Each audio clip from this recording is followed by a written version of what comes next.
10월 29일 수요일 새벽입니다. 오늘 같이 기도하실 말씀은 민수기 1장 46절에서 54절까지입니다. 그 중에 53절 레위기는 증거의 성막 사방에 진을 쳐서 이스라엘 자손의 회중에게 진노가 임하지 않게 할 것이라.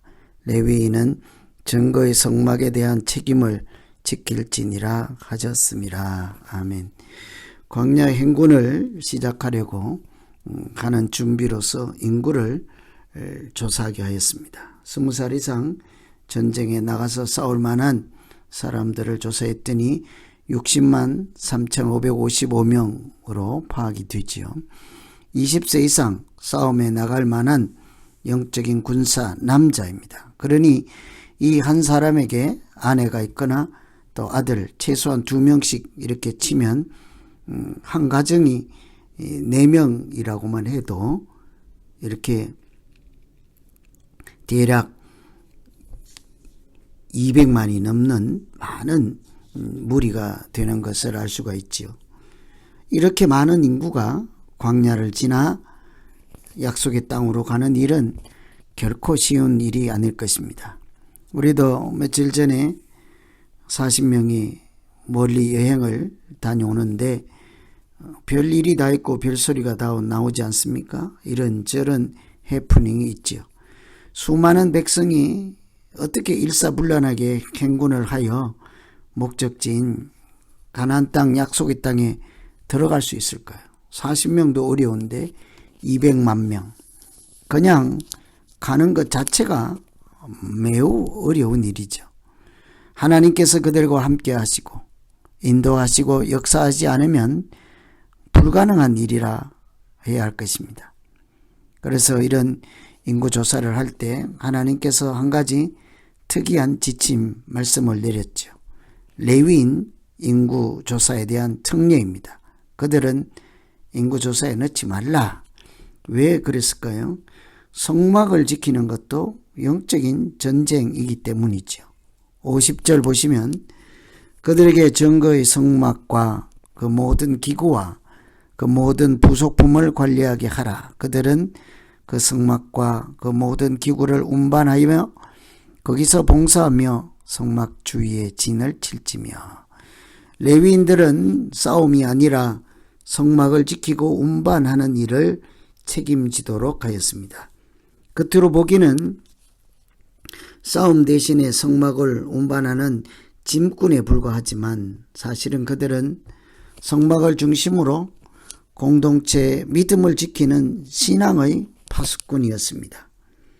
우리가 영적으로 싸움을 할 때 가장 중요한 것이 우리의 믿음이 흔들리지 않는 것이지 않겠어요?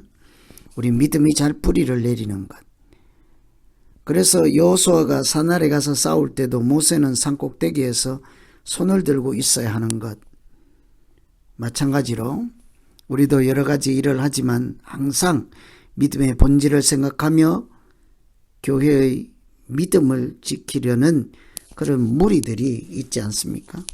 기도하고 말씀 묵상하고 하나님의 뜻을 분별하고 우리 무리가 어떻게 믿음 생활할 것인가 앞장서서 고민하고 성전을 관리하고 유지하고 이런 우리 교회에 우리 공동체의 믿음의 파수꾼들이 알게 모르게 여기저기 있지요. 하나님은 일상에서 우리가 영적으로 싸우는 것도 중요하지만 하나님 곁에 머물며 이렇게 성막을 지키고 이렇게 믿음으로 본이 되며 그렇게 그들의 믿음의 파수꾼으로 남겨둔 자들이 있었습니다. 레위인이었죠. 오늘 우리에게 주신 이 귀한 하루를 살 때도 하나님 내가 이 세상에 믿음의 파수꾼이 되게 하시고 성전을 지키고 성막을 지키고 믿음을 지키는 하나님의 군사가 되게 하여 주시옵소서. 이렇게 기도하면 되겠습니다. 두 번째는 여호와는 나의 깃발임을 인정하고 살게 했습니다. 52절에 이스라엘 자손은 막사를 치되 그 진영별로 각각 그 진영과 군기 곁에 칠 것이다. 행군을 하다가 멈추면 성막을 중심으로 모든 지파가 막사를 짓고 그곳에 머물게 하였습니다. 그런데 성막 둘레에는 그들이 접근하지 못하게 하고 레위인들이 빙 둘러서 동서남북으로 진을 나누어서 쳤습니다. 그 레위 성막에 있고 레위인들이 빙 둘러치고 그 다음 그 너머에 백성들이 지파별로 군기를 세우고 진을 치게 하였죠. 군기는 지파별로 우리가 어느 지파인지를 구별하는 것이기도 하지만 하나님이 나의 깃발이라 하는 것을 나타내는 표식이기도 합니다. 그들은 영적인 군사로서 행군을 하는 것이므로 전쟁에는 지휘관이 반드시 있지요. 명령을 내려야 하기 때문입니다. 그 지휘관이 흔드는 깃발이 있듯이 여호와 니시라고 해서 하나님이 우리에게 깃발이 되어주시고 우리에게 앞으로 가라, 싸워라, 멈춰라 이렇게 말씀을 주시는 우리의 신호와 같은 분이시죠. 그래서 하나님의 이름을 여호와 니시라고 하지 않습니까? 그래서 여호와는 나의 깃발. 우리도 인생을 살아갈 때 항상 크고 작은 일에 하나님의 깃발 아래 나아가기도 하고 멈추기도 하고 그렇게 살아가는 것이 믿음으로 살아가는 것이라 하겠죠. 이 깃발은 여호와는 나의 깃발이라 하는 것은 하나님의 인도하심 뿐만 아니라 하나님이 승리하신다 하는 믿음으로 하나님의 명령과 말씀에 따라 움직이는 것이죠. 하나님은 우리에게 늘 영적인 군사로서 하나님께서 이긴 싸움에 참여하게 하셨습니다. 이런 믿음과 승리에 대한 확신과 하나님이 인도하심을 나타내는 깃발을 세우고 그들은 진영을 갖추어 성막을 중심으로 이렇게 둘러 머물게 하였습니다. 오늘 우리 인생 가운데도 하나님께서 깃발이 되어주시고 또 승리의 길로 인도해 주셔서 항상 우리가 소망 가운데 살아가는 이 믿음의 여정이 되기를 기원합니다. 새해에 출발할 때 나팔을 불고 전쟁을 시작할 때 나팔 신호를 보내는 것처럼 깃발을 흔들며 하나님의 지휘 아래 사는 그 믿음의 인생은 실패가 아니라 하나님께서 반드시 영적으로 승리하고 또 하나님 나라에 또 의를 이루며 그렇게 하나님께 영광을 돌리는 삶이 되도록 부족함이 없도록 역사해 주실 줄로 믿습니다.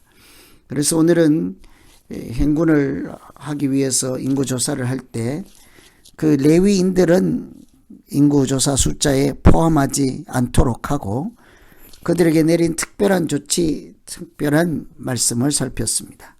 그들에게는 총칼로 싸우는 것이 아니라 성막을 지키는 사명을 주시고 또 깃발 아래 모든 백성이 모이게 하여서 그들이 나아가는 이 행군이 하나님께서 깃발이 되어주시는 여호와 깃발 아래 움직이는 앞으로 나아가고 멈추고 서는 이런 행진이라는 것을 기억하게 하셨습니다. 오늘 하루 살아가는 우리의 인생 가운데도 믿음을 지키고 하나님의 인도하심을 따라 여호와는 나의 목자 되심을 고백하며 아름답고 건강하고 복 있는 날 되기를 기원합니다.